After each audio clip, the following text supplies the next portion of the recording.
All right. Well, hello, everyone. I wanted to go over some very important information on the SARS-CoV-2 drug vaccines by taking a microscopic examination of really what the Pfizer vaccine does when it comes into contact with red blood cells or a person's blood, and the concerns that I've had with these.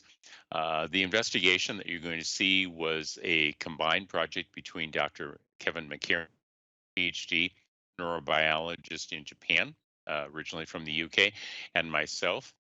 And we did this in the last several days, actually. One of the slides that I like to share with people is that the difference between a PhD, MD, JD is that PhDs actually figure out problems while MDs treat them, and JDs typically cause them. And this presentation, we believe, will have all three effects. For the last 22 months, there has been a huge amount of misinformation, so much that it's phenomenal how much misinformation versus real information has gotten out there, including people who've said that the virus isn't real and hasn't been isolated, to people confusing virus SARS-CoV-2 with the disease COVID-19, to misinformation about PCR testing and misinformation about masking, to confusion between the use of terms like cytokine storm versus inflammatory thrombotic response, which is what's really going on, to people being told to take certain drugs that there's absolutely no proof that they work, while other people are being told that other medications that do work can't be provided. All the way from there to doctors not treating symptomatic patients until it's too late, to physicians using the ventilators incorrectly, to doctors being threatened if they actually try to treat patients with loss of their license or legal actions, to the promotion of vaccines that the emergency use authorization documents actually show do not statistically lower the incidence of COVID or deaths, to a failure to provide informed consent for people receiving the vaccines, to individuals overstepping their constitutional legal authority, including mandates, to blaming the unvaccinated for the promulgation of vaccines, to actually people claiming there are things in the vaccines that simply aren't there. And so it's this latter one that we really want to look at today, because there is so much misinformation about what's in the vaccines, all the way from the pictures at the upper left-hand corner that talk about graphene oxide, and to the right of that, little creatures. The video here that we won't play at this point in time is from Dr. Zalewski, Zalewski, who was giving a presentation explaining that he had found the eggs of these creatures, and they're three-legged creatures. A lot of misinformation is simply and has done nothing to add to the scientific discussion and the important discussion about what's in these vaccines. I've been concerned about the vaccines themselves, and so you can see here that I sent Dr. Borla on the 30th of January the first request for Pfizer information on the emergency use authorization documents. I submitted 3 of these to Pfizer and have received no response given the concerns. And you can see that we were talking about antibody-dependent enhancement and potential for the gene therapy interactions, and knowledge that the lipid nanoparticles actually cross the blood-brain barrier, and all of the concerns that we had. This document has not been responded to by Pfizer. You'll see that the same thing occurred for the Moderna vaccine, that also on the 30th of January, I submitted requests, and we followed this up for a total of 3 with no response from Pfizer or Moderna. The problem for all of us is that we've been depending upon the FDA. The Food and Drug Administration has reviewed these vaccines and issued emergency use authorization documents. And while there's a lot of material here under this mission statement, the key point is that the FDA is responsible for protecting the public health and ensuring the safety of these medical products. If you also look, unfortunately, at what happens with many people in the FDA, you can see that Scott Gottlieb and Stephen Hahn have actually now acquired jobs at Pfizer and Moderna, and they were former FDA heads. You can also tell that mainstream media with Mr. Smith from Reuters now has a job at Pfizer, and it's anybody's guess right now where Dr. Fauci is planning to be employed in the future, although given the recent information that shows that he did commit perjury when he was being deposed by Senator Dr. Rand Paul regarding gain of function research at NIH and NIAID, he might be looking for a new job in the near future, and he might have one in China. The failure for any of these vaccine companies to respond resulted in me submitting a letter to Janet Woodcock, who is the head of the FDA, acting commissioner. This document actually shows that myself and several colleagues, as you can see here on the bottom right, submitted a letter requesting from Dr. Woodstock information and a cessation of the vaccines until some of our concerns could be taken care of. You'll see on the very bottom left a way for you to reach Dr. Woodcock at the FDA. There's her email address, her telephone number, and her address should the listener want to take and submit their questions to Dr. Woodcock, and I would encourage you to do so. Last week, I received a response from the FDA from Paul Richards, and as you can see here, that document shows that the FDA believes that the vaccines are completely safe, that they've looked at them, and if you go to the middle one, at the very bottom, you can see that Paul Richards includes, in closing, these vaccines have met the FDA's robust standards for safety, efficacy, and manufacturing quality. Now, that's a fairly bold statement from the FDA, and it would suggest to me that they've done a thorough job of evaluating these vaccines and what's in them, and that would include anything under the microscope. And so we decided to investigate what's actually in these drug vaccines.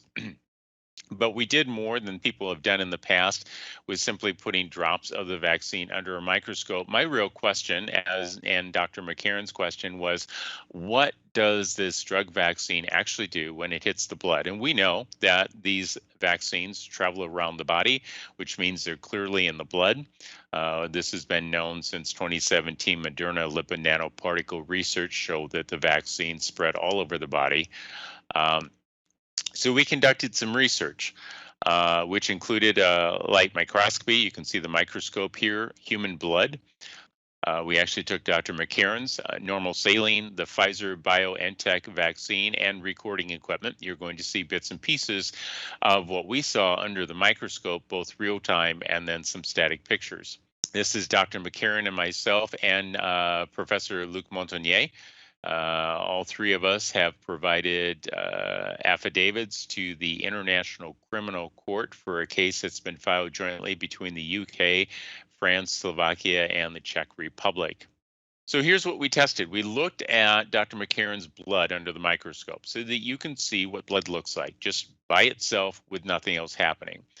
Then we looked to see what happened when we added sterile. That means there's nothing in it, no growth, no garbage, normal saline, to see what that did to the blood.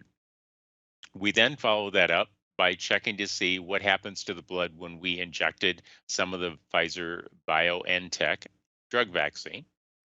We then looked to see what the vaccine looked like just by itself under the microscope. And then we looked to see what normal saline looked like by itself under the microscope to do a comparison of all of this so that we could then report honestly and transparently to you what we saw and show you what's really happening with these vaccines. We repeated this several times over many days. The red blood cells get their color red because of a combination of what's called hemoglobin and oxygen. If the red blood cells lose oxygen, as you can see in the upper two syringes, so that cardiologists like myself, when we're concerned about holes in the heart and the lungs, will draw samples of the blood in the right side of the heart, in the left side of the heart, and in the lungs to see how much oxygen there is. Now, the blood coming back to the right side of the heart is coming from the body where the oxygen has been partially used, and that blood is darker in color because there's less red vibrant blood from the oxygen. After it goes to the lungs and out to the body, it should have the vibrant red color as shown in the bottom three syringes. But over the course of this COVID-19 inflammation and blood clotting, what happens is that the lungs have difficulty getting oxygen into the blood, and so the blood loses some of its vibrant color, and this is why people have respiratory problems and are short of breath, and eventually many of them have ended up on ventilators. But if you actually remove all of the oxygen from the blood, or you destroy the hemoglobin, that oxygen carrying molecule from the red blood cells lose their color. Red blood cells are themselves unusual in shape. They have what's called a biconcave disc. So in the center part, they're thinner than on the outer part. And this is where the oxygen carrying capacity is. And so I'd like to run the video here. And what you can see here is the red blood cells under a microscope, and you can see them moving slowly but surely moving. And it's just a nice example of these red blood cells under a microscope. And so that is simply a static picture reminding you of what the red blood cells look like. You can see this a central darker area and then the rim around it. And this is just a light microscope of what red blood cells look like. So red blood cells are biconcave. They have that disc, and their function is to carry oxygen from the lungs to the body, pick up carbon dioxide, and carry it back to the lungs. And the slide that you're on right now, it shows us what happens when you take red blood cells and you simply add normal saline to it, which is called normal saline because it's what's in your blood. So you can actually see the red blood cells in the right half of the field. You can see the red blood cells moving around. That's because the saline has been added to them and that allows them to flow. But you see this vibrant red color throughout with the red blood cells, and there goes some red blood cells floating across the screen as we kind of continue to watch it. And that's because there's fluid there. So you can tell that the normal saline has been added to it. And it gives you a good impression of the vibrancy of blood when it's not been damaged. That's a nice picture of what you just saw. So you can compare. On the upper left half is where the blood was so thick that you couldn't see through it, and the right 2/3 of the image is just simply the red blood cells being shown with their oxygen carrying capacity. So red blood cells move with the addition of saline. They're biconcave. They're carrying oxygen, no different than what we saw with just simply the blood by itself with the addition of saline. You can see as we come into focus here, you can see the Pfizer vaccine causing some movement of the red blood cells, and we're scanning around here to show you other areas where the vaccine's not. You can see how thick and rich the blood is. But as we get over into the area where the Pfizer vaccine has been added, you can see the cells not only are thinning out, but they're losing some of the red color. Now, again, that red color is because of oxygen and hemoglobin. And you can see now cells beginning to float together, and they are beginning to clump as you see them floating through the bloodstream, so not or through the Pfizer vaccine. And this shows the loss of either the oxygen or the hemoglobin being pulled out, and the clumping now, this inflammation and blood clotting that's occurring with red blood cells just simply with the addition of the vaccine. And this only took a minute or two to really be seen. You can see here a much more pronounced area. This is an area that you can see the complete loss of red color after another minute, and you can see the movement of the red blood cells there, but they're not so red anymore. They have lost their oxygen carrying capacity, so that this blood floating through a human being after the injection of the Pfizer vaccine will have a significant reduced ability to carry the life-saving oxygen from the lungs to the body. And in the next slide, we're going to look at what that appears. We're going to play this video. This is what happens under a higher magnification. So we're looking at 40 times before, and this is 100 times. And you can now see as we're moving around, these are red, and you can see a very nice droplet effect there from the Pfizer vaccine. You can contrast that to the red blood cells that have not been touched by the vaccine that are surrounding this entire area where the vaccine is. And you can see the movement of the red blood cells even inside that Pfizer droplet. And just the sheer lack of red showing that the cells have lost their oxygen, either the oxygen or the hemoglobin has been damaged simply by dropping the Pfizer vaccine on the slide of red blood cells. So these are two still pictures of what it looks like under 40 times magnification under the microscope. The left one was some of the first video we saw, and the right one, some of the latter video we saw. And again, the contrast is very clear.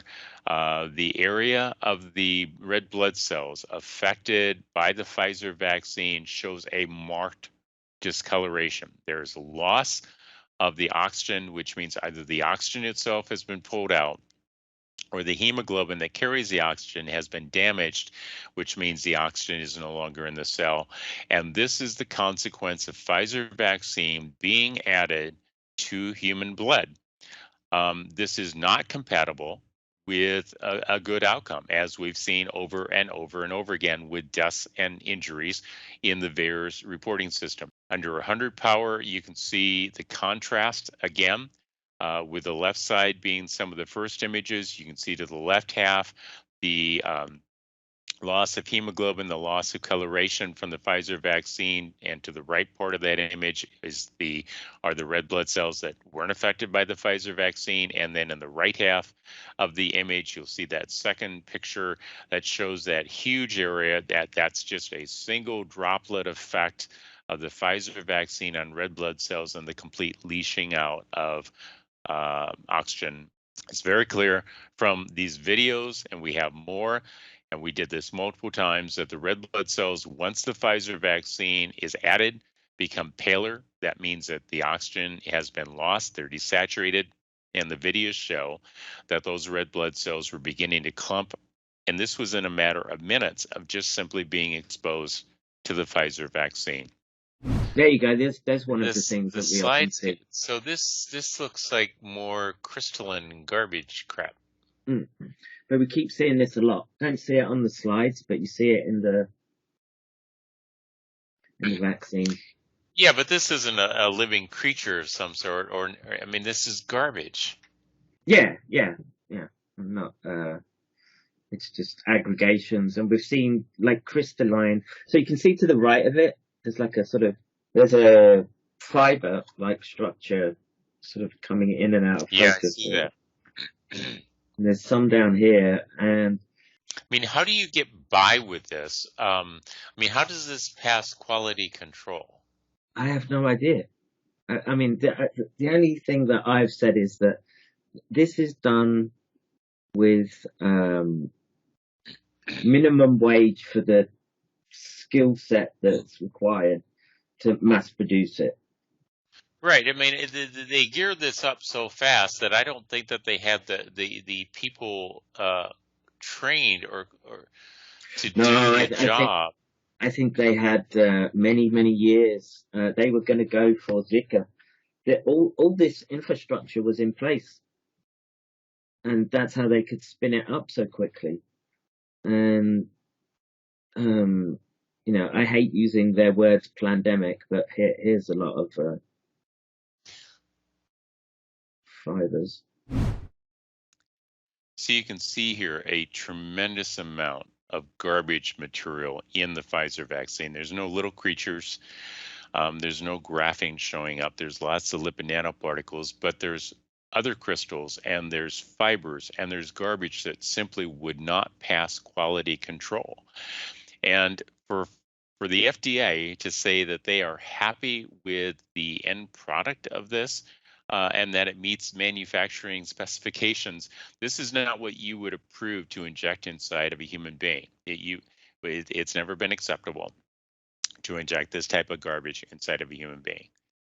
So what we see here are just 3 still pictures. You can see in the far left the image of the just one of these crystalline structures. You can see in the middle some of the other garbage and that's seen, as well as on the far right. So there's clearly lipid nanoparticles there, but there's also just a host of other garbage. It's very clear that the Pfizer-BioNTech doesn't have graphene. It's certainly not to the extent that people have been suggesting.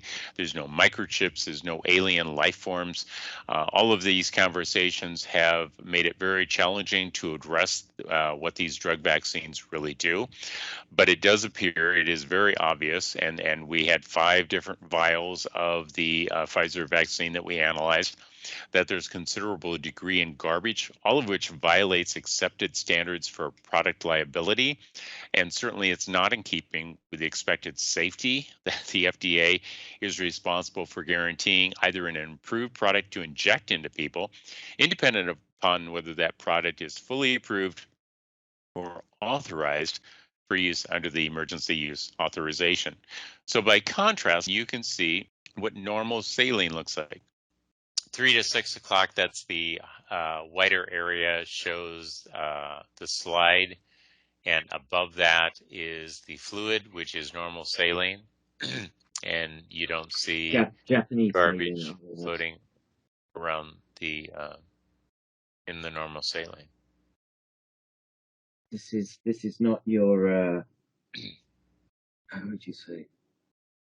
Well, the mass-produced. I mean, Japanese caught the contamination straight away. I mean, it's not hard, right? Yet they've still gone ahead and Yeah. they stopped some batches. But I mean, the little specks that you see are just artifacts on the glass.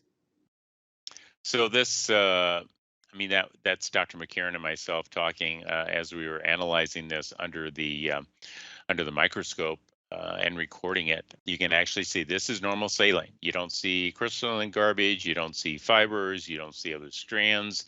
This is what's expected when you inject into a human being, that you not have this garbage. So, this provides the control.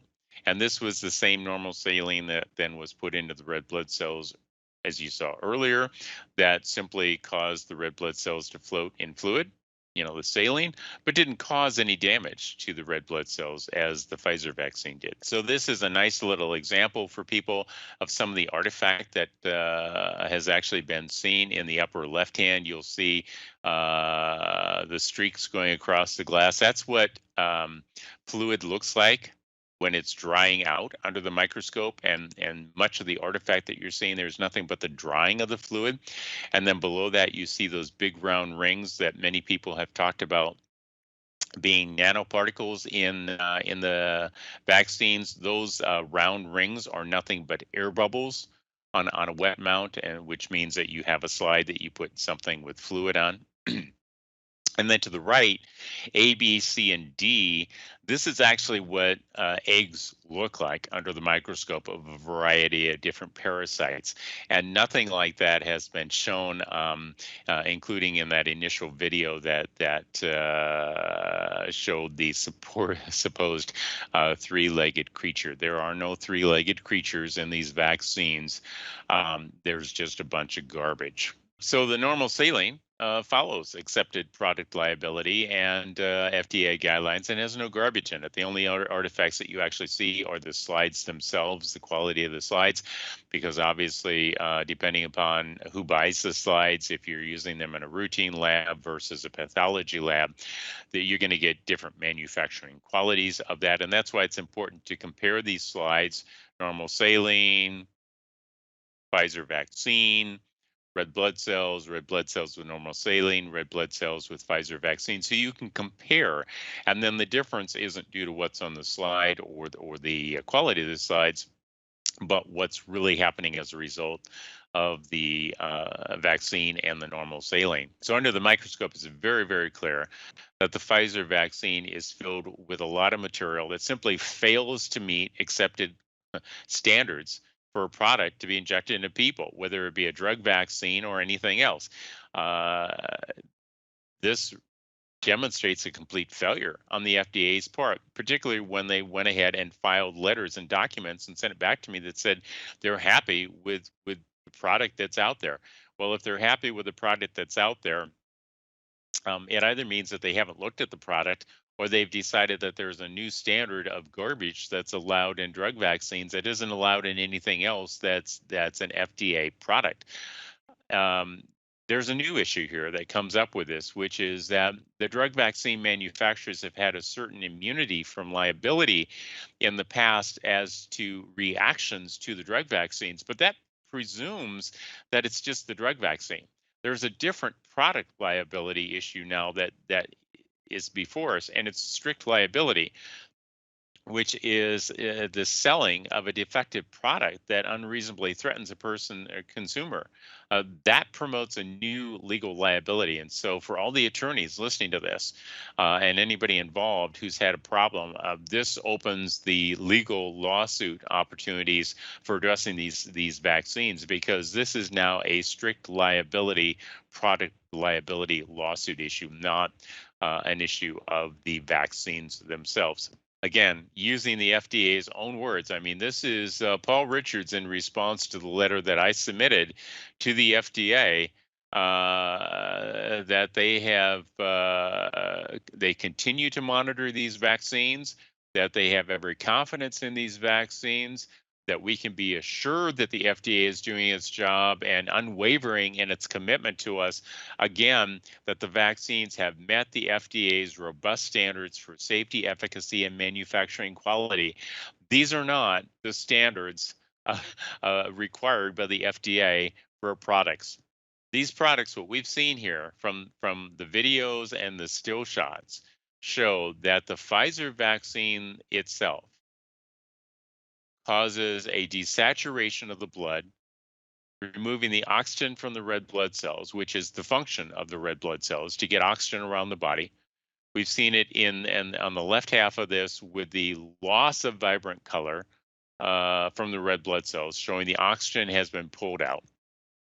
And the Pfizer vaccine themselves, in the 2/3 to the right, of garbage in the materials, of fiber strands, of other crystalline products, of just junk and garbage in these vaccines, none of which follows FDA standards or required standards for a product to be injected into a human being. The microscopic examination that you just saw, this is the first time that this has been presented, not only still pictures, but actual video recording of what occurs under the microscope, examining red blood cells, and those red blood cells being exposed to the Pfizer BioNTech drug vaccine biologic.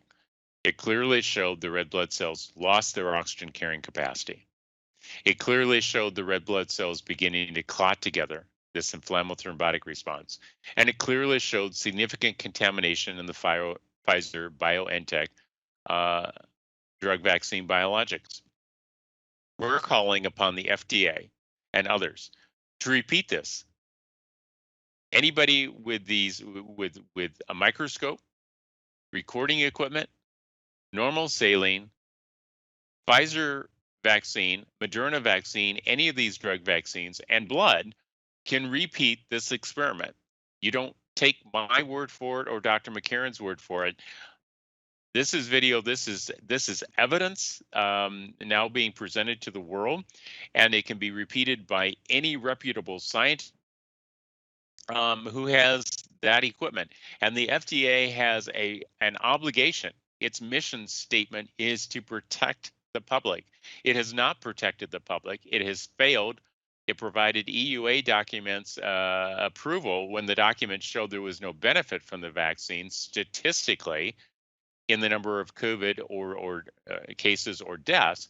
And now we see, for the first time, evidence of what these vaccines do when they touch red blood cells and the garbage that's in these Pfizer vaccines. And until proven otherwise, all of these vaccines, since the FDA was responsible for evaluating these vaccines and so miserably failed on the Pfizer one, not only for these experiments to be replicated, but for the FDA, the CDC, and the federal government to investigate all three of these concerns: the desaturation of oxygen, the inflammatory thrombotic blood clotting effect, and the contaminations. And until resolved, the FDA has an obligation, a commitment to the American public, and I would argue every country's equivalent agencies, to pull these vaccines off the market until these three issues can be addressed, because one of these issues would be enough to pull these vaccines off the market. But three of them is game, set, match. This is unacceptable on the part of the FDA, unacceptable on the part of Big Pharma, unacceptable for a mandate. The CDC to state that federal employees are going to be educated about these vaccines if police officers and fire and military do not take the vaccines. Well, that That education then needs to go right back to the CDC and the FDA, because here's documentation of real harm being caused by these vaccines and real damage and garbage in these vaccines. I gave the Pfizer and Moderna companies an opportunity to respond to concerns beginning in January. We gave the FDA an opportunity to respond to concerns and got one of these standard, what I consider just basically form letters that says, oh, thanks, guys. Dr. Fleming, thanks for being concerned, but rest assured, we've got you covered. We're doing our job. Well, this information shows you're not doing your job.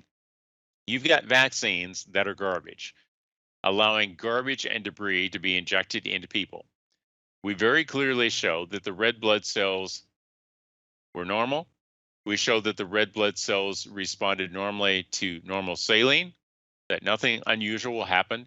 But add the Pfizer vaccine and the red blood cells lose their oxygen carrying capacity, and the red blood cells start to clot.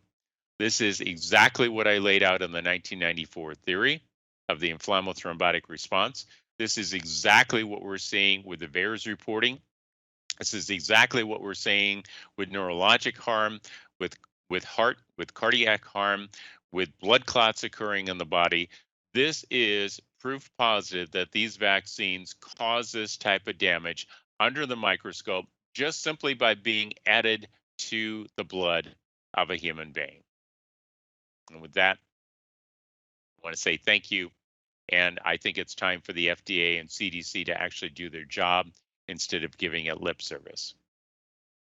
If you're listening to this message in the weekend of Friday, October 22nd, 2021, this is your last chance to get some of our best-selling, amazing products at InfoWarsStore.com before they sell out, like DNA Force Plus.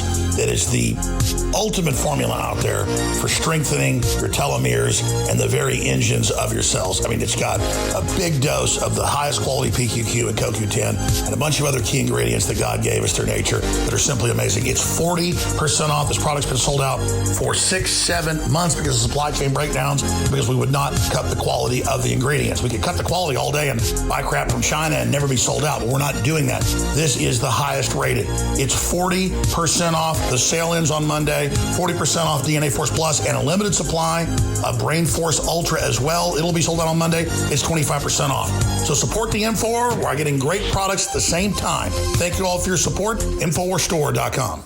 It was our number 2 best-selling product until the ongoing COVID lockdowns destroyed the supply chain, and it's been 6 months since we had Body's, our ultimate turmeric formula. And what's been holding it up the last few months is the bottle cap. That's why this one's white. I said, I don't care if the cap doesn't match. Get it packaged, get it to us, get it shipped out, because it's amazing for inflammation, it's amazing for your immune system, it's amazing on so many fronts. Normal turmeric is at 3 to 5%, and it's great. People love it. This is concentrated, 95% curcuminoid, and it's 50% off at InfoWarsStore.com right now. So Bodies is back in stock, 50% off at InfoWarsStore.com. We also have other great products back in stock like VasoBeats, Prostagard, and so much more. And these are great products for old people, for young people, for black people, for white people, for women, for men, for children, for everybody.